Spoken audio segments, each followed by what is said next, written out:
This experiment is about the estimation of glucose by using Neilson-Somogyi method. The following reagents are required to do this experiment. The first one is the centrifuge glucose sample. Okay, and the second one is the working standard glucose solution, which we have already prepared. The third reagent is distilled water, which we are going to use in the experiment. The fourth one is alkaline copper tartrate, which is blue in color. And the last one, the final one, is the arsenomolybdate reagent, which we will be using in the later on experiment. Now we take 3 test tube and label it as B as blank. Okay, and the second test tube is marked as S, signifying standard. Okay, and the third one we mark it as T. We take 1 ml of the glucose sample into the test tube level T. Okay, this is the micropipette. We pour 1 ml of the sample into the test tube, which is marked as T. We discard it. In the second experiment, we take another 1 ml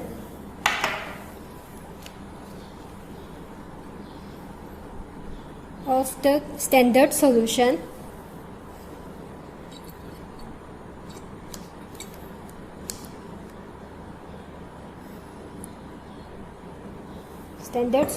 into the second test tube, which has already been marked as S.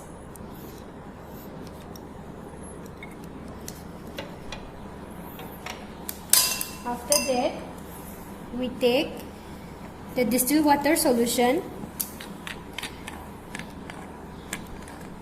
Take distilled water and pour 2 ml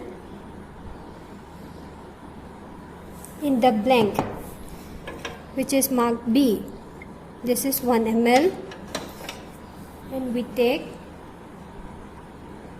another 1 ml.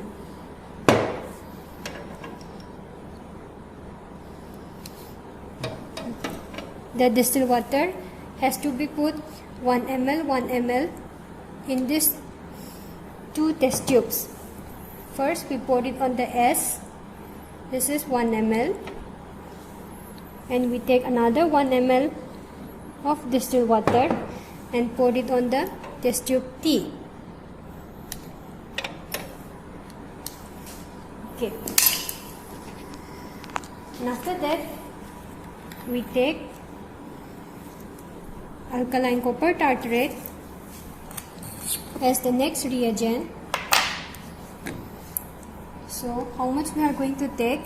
We take 2 ml and put it on the blank. This is 1 ml,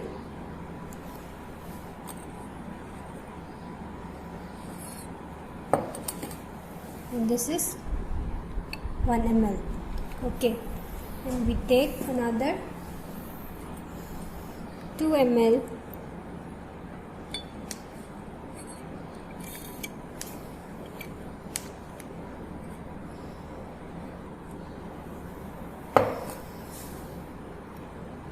in the next test tube, mark it as S. This is 1 ml,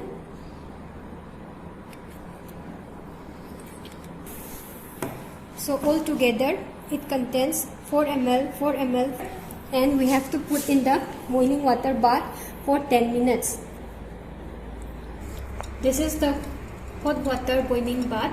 We kept it for 10 minutes. We observe the change in color. The test tubes are kept in boiling water bath for 10 minutes to enhance the reaction, and we cool it in the cold water for 1 minute. So after cooling, we add 1 ml of arsenomolybdate reagent in each of the test tube.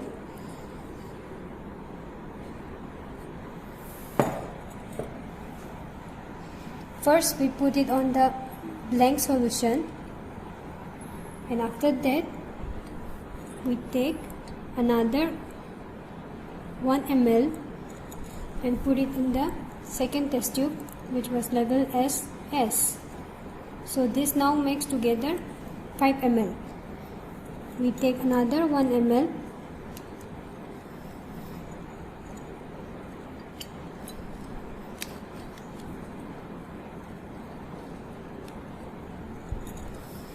and put it in the third test tube, that is T. So this also makes 5 ml. We take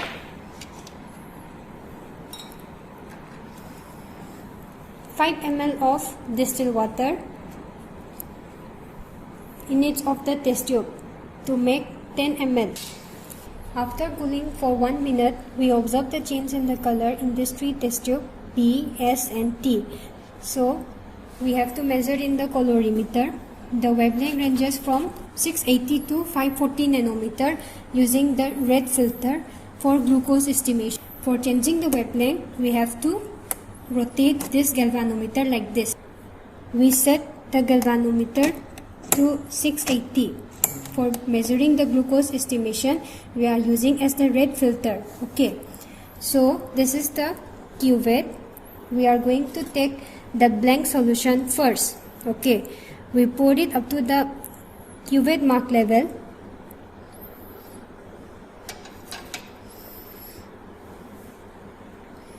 We measure it in the colorimeter. So this is the first one, blank. Since it is blank, we have to put it in the B and it will mark as 00. We note it down. This is the optical density of the blank solution.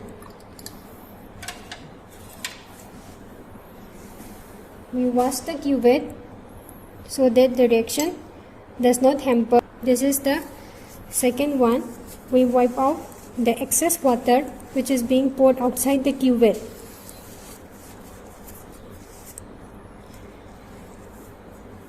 After that, we put it inside the colorimeter and measure the optical density of the standard. We take it as 0.26.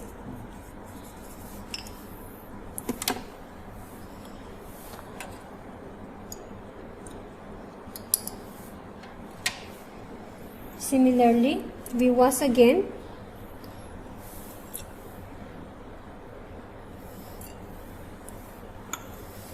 And we pour the last test tube solution inside the colorimeter cuvette.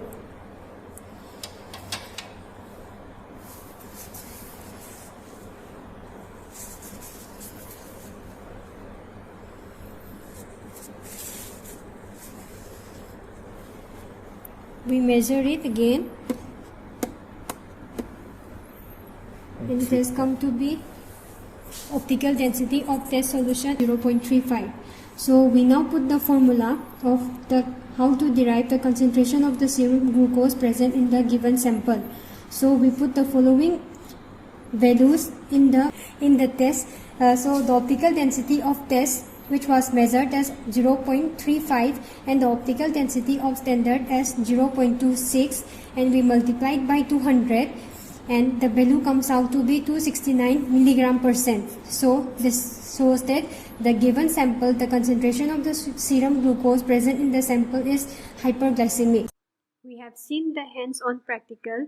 In the above calculation, the blood sugar of the given sample is not in the normal range, that is 269 milligram %, which is hyperglycemic.